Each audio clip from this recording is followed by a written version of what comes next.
In today's message, I want to talk to you about a topic that is crucial for success in all areas of life: self-confidence. It's something that we all struggle with at some point in our lives, whether it's in our personal relationships, our careers, or even just our day-to-day interactions with others. But the good news is, you are not alone in this struggle. I've seen it time and time again where people let their lack of self-confidence hold them back from reaching their full potential. And I'm here to tell you that it doesn't have to be that way. I've spent decades studying and teaching the principles of personal development, and I can confidently say that mastering self-confidence is a skill that can be learned and cultivated. And in this video, I'm going to share with you 5 ways to do just that. So if you're tired of feeling insecure and unsure of yourself, if you're ready to take control of your life and achieve your goals with unwavering confidence, then this message is for you. By the end of this video, you will have the tools and strategies to turn your self-confidence around and become the best version of yourself. Let's get started. Starting with number 5, which is mastering self-confidence by taking care of yourself. You see, self-confidence is not something that can be achieved overnight. It is a journey that requires dedication, self-awareness, and most importantly, self-care. Let me tell you a story. When I was young, I lacked self-confidence. I was constantly comparing myself to others and doubting my abilities. But then I realized that I was neglecting the most important person in my life, myself. I was not taking care of myself physically, mentally, and emotionally. And that's when I understood that self-care is the foundation of self-confidence. So, how can we take care of ourselves to boost our self-confidence? Let me share with you the 4 pillars of self-care. The first pillar is physical self-care. Our bodies are our temples, and we must treat them with love and respect. This means nourishing our bodies with healthy food, staying active, and getting enough rest. When we take care of our physical well-being, we feel more energized, confident, and ready to take on any challenge that comes our way. The second pillar is mental self-care. Our minds are powerful, and we must learn to tame them. Negative self-talk and limiting beliefs can hold us back from reaching our full potential. That's why it is crucial to practice self-awareness and mindfulness.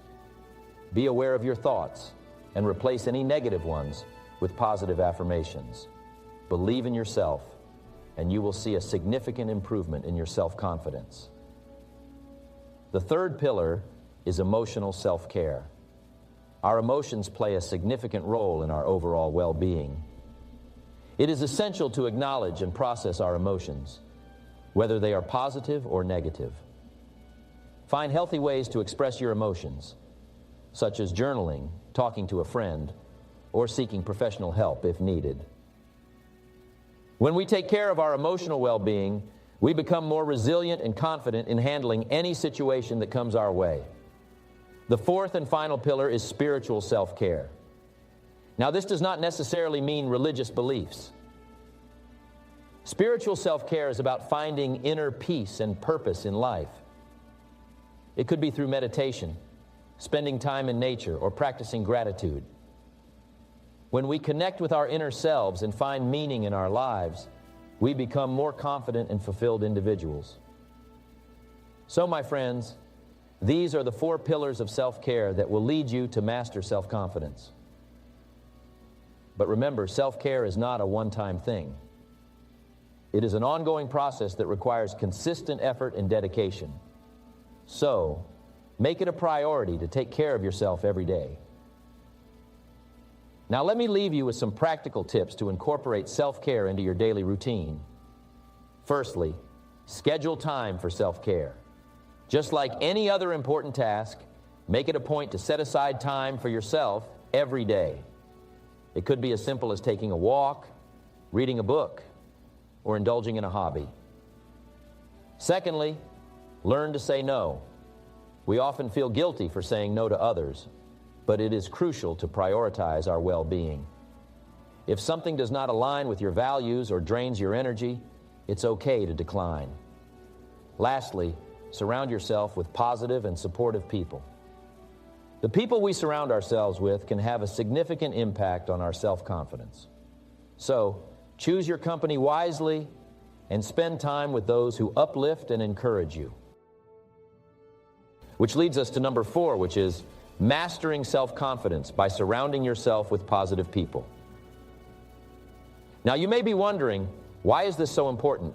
Well, let me tell you, the people you surround yourself with have a huge impact on your mindset, your thoughts, and ultimately, your level of self-confidence.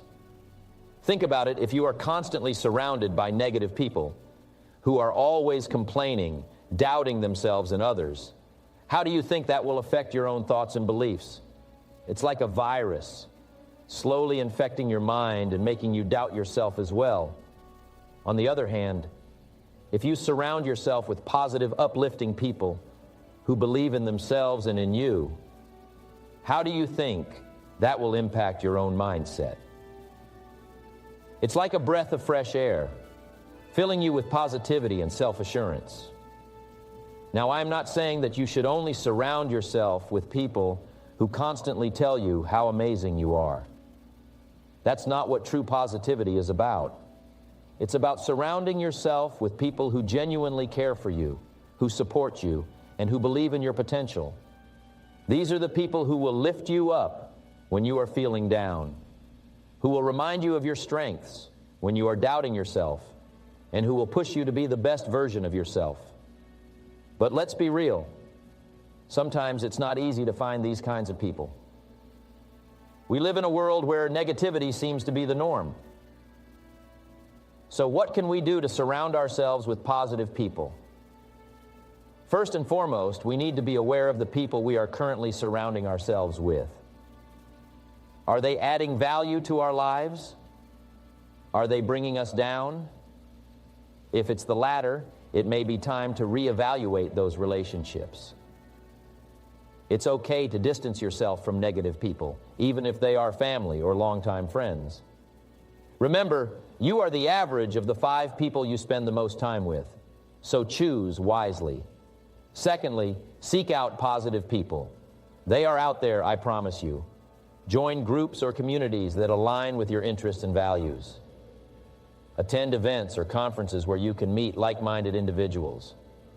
And when you do meet someone who radiates positivity, don't be afraid to strike up a conversation and get to know them. You never know. They could become a great friend and a positive influence in your life. And finally, be a positive person yourself. The law of attraction states that like attracts like. So, if you want to surround yourself with positive people, you need to be a positive person yourself. Be kind, be uplifting, and be supportive of others. Not only will this attract positive people into your life, but it will also make you feel good about yourself and boost your own self-confidence. Which leads us to number 3, which is mastering self-confidence by learning from failures. Now, I know what you may be thinking. Failures? How can failures help us build self-confidence? But let me tell you, my friends, failures are not something to be feared. In fact, they are our greatest teachers. You see, failure is not the opposite of success. It is a part of success. It is an essential ingredient in the recipe for success. Think about it. Every successful person you know has faced failure at some point in their journey. But what sets them apart is how they handle those failures. They don't let failures define them or discourage them. Instead, they use them as stepping stones to reach their goals. They learn from their mistakes, they adapt, and they keep moving forward. And that, my friends, is the key to mastering self-confidence. When we learn from our failures, we gain valuable insights about ourselves and our abilities. We learn what works and what doesn't. We learn our strengths and weaknesses. And most importantly, we learn that failure is not the end, but an opportunity to grow and improve. Now, I know it is not easy to face failures. It can be a blow to our self-confidence and leave us feeling defeated. But the truth is, failure is inevitable. It is a part of life. And the sooner we accept that, the sooner we can learn from it and use it to our advantage. So what are some practical ways to learn from failures and use them to boost our self-confidence? let me share with you 3 steps that have helped me and countless others on our journey to success. Firstly, we must change our perception of failure. Instead of seeing it as something negative, we must view it as a learning opportunity. We must shift our mindset from "I failed" to "I learned." This simple change in perspective can make all the difference. It allows us to see failures as a necessary part of our growth and development. Secondly, we must take responsibility for our failures. It's easy to blame external factors or other people for our failures. But the truth is, we are in control of our actions and decisions. And when we take responsibility, we also take back the power to change and improve. We must be willing to own up to our mistakes and learn from them. And lastly, we must have a growth mindset. This means believing that our abilities and intelligence can be developed through hard work and dedication. When we have a growth mindset, we see failures as opportunities to learn and improve, rather than a reflection of our worth or capabilities. My friends, learning from failures is not a one-time thing. It is an ongoing process. We will continue to face failures throughout our lives, but it is how we respond to them that matters. And as we continue to learn and grow, we will see our self-confidence soar to new heights.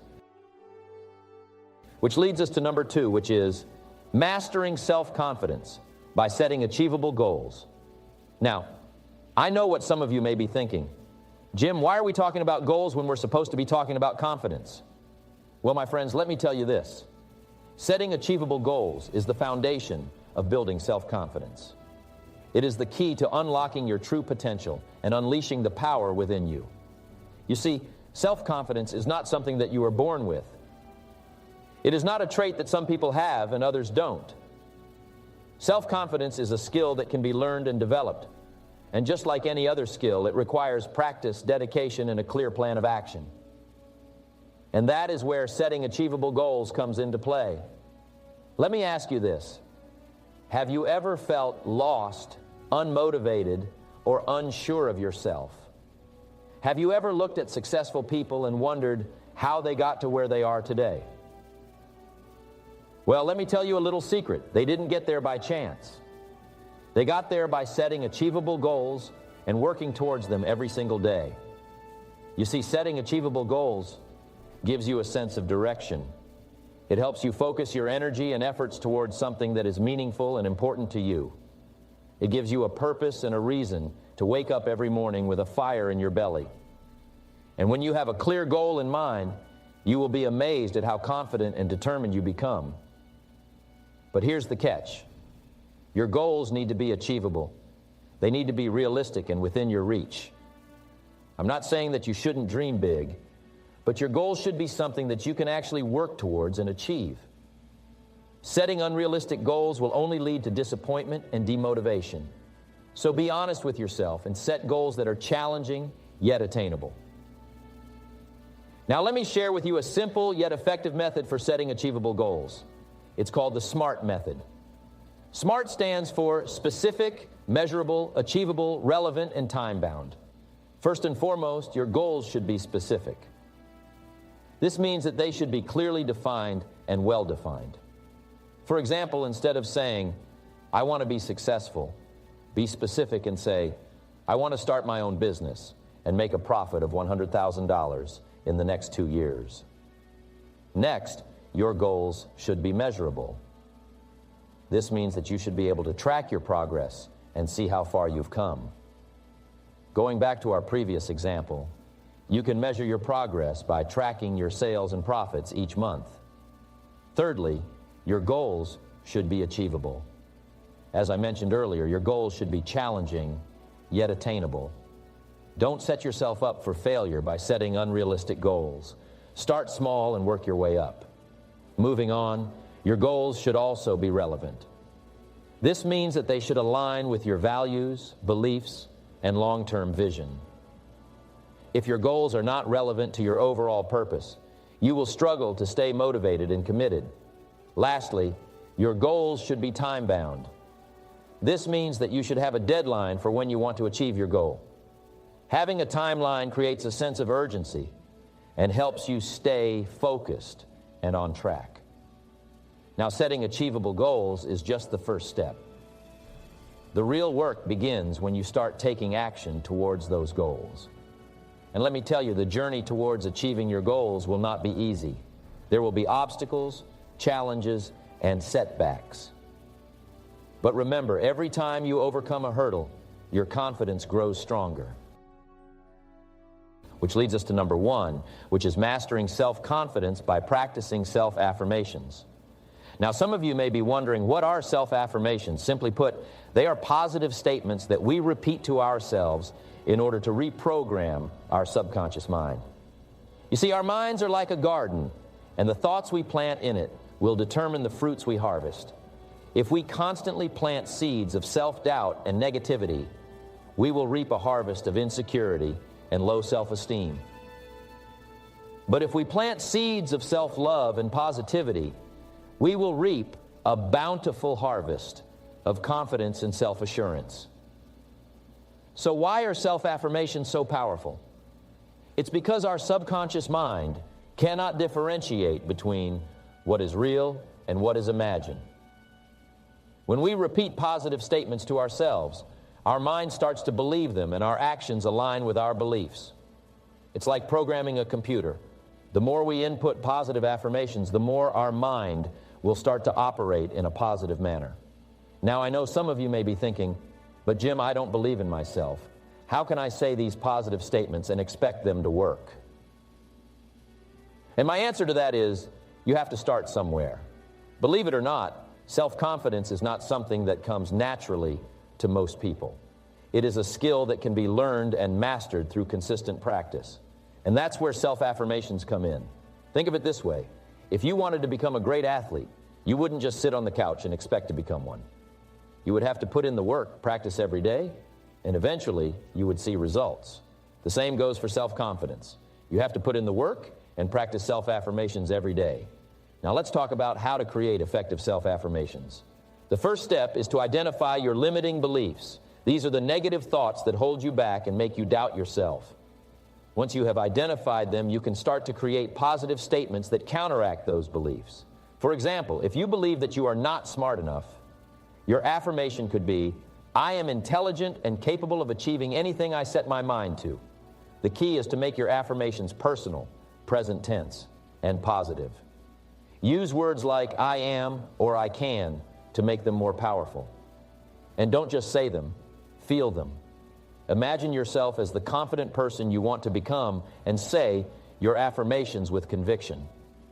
Now I want to address a common misconception about self-affirmations. Some people think that by saying positive statements, they are denying reality. But that's not true. Self-affirmations are not about denying your current circumstances. They are about creating a new reality for yourself. They are about building a strong foundation of self-belief that will help you overcome any obstacles that come your way. I also want to emphasize the importance of consistency. Just like with any other skill, you have to practice self-affirmations every day. Make it a part of your daily routine. Say them in the morning when you wake up and before you go to bed at night. And don't just limit yourself to saying them out loud. Write them down, post them on your mirror, or carry them with you throughout the day. The more you expose yourself to these positive statements, the more they will become ingrained in your mind. Now, I want to share with you a personal story about the power of self-affirmations. When I was starting my career, I had a lot of self-doubt and fear of failure. But I started practicing self-affirmations every day. And slowly but surely, my confidence grew. I went from being a shy and insecure young man to a successful entrepreneur and motivational speaker. And it all started with the power of self-affirmations. As I always say, the greatest gift you can give yourself is a healthy self-image, and the greatest gift you can give others is a positive example. So let's lead by example and master self-confidence through the practice of self-affirmations. Thank you. Then I learned to recruit, build an organization, invite people to look at the opportunity and to join the company. And I found that recruiting people, getting them to do what you're doing, and I learned that recruiting paid extremely well. Because the marketing plan that I saw in the beginning was just two circles. One circle said, this is you, and you can sell this product and earn money. The second circle underneath said, you can introduce someone else to this business and help them to sell the product so that they can make money. Then the company will pay you extra money. That's what I saw at first. I only asked one question. How many of these people can I recruit to show them what I'm doing so that I'll make the extra money? And the answer was, as many as you wish. You can introduce as many people as you wish to the business. When I heard that, here was my comment. Then I shall become wealthy. If there's no limit to the number of people that I can introduce to the business to show them what I'm doing so that they can make extra money, and then I not only make money on my own sales, but I make extra money by helping them to be successful. If that's unlimited, then my first response was, I shall become wealthy. That's all of the marketing system I really needed to see and to hear about for me to get excited about recruiting. Now, recruiting involves just three simple things. One is inviting people to look at the opportunity. The first people I wanted to look, of course, was my friends and relatives. And I said to them, it's not important to me that you join what I've got. It's not important to me that you buy, but it is important that you look. Because a year from now, if I'm doing very well, I wouldn't want you to call and say, how come you didn't call me? You didn't share with me this opportunity. And since I don't want that to happen a year from now, I'd like for you to at least look. I'm going to get plenty of people to join, so it's not important to me that you join, but it is important to me that you